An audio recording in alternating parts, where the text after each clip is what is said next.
Hello, here's my new build. I'm planning to build it all today. We'll do some more videos of the part by part construction, and I might do an unboxing of each part, but yeah, I thought I'd show you it all in one piece in boxes before I start. Sorry about the lighting, it's really dark here.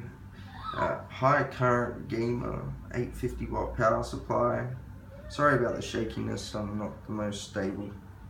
I even had a smoke before and didn't help. Maximus 8 Hero motherboard.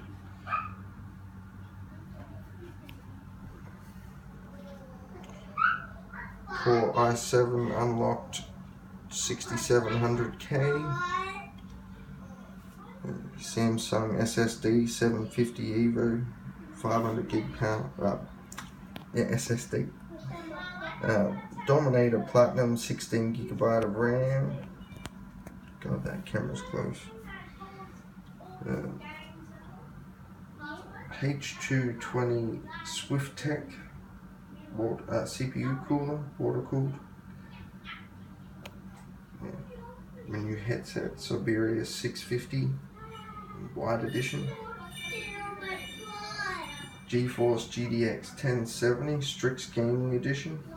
Yeah. And I've got the case in the back there. I've already got the side panels pulled off, ready for it to go. Yeah, it's a... I can't remember the case, I know it's Thermaltake. It's from my previous build. This is all my new stuff, still in the box, so yeah. Hope you enjoyed the video and hope to see your comments below. Thanks.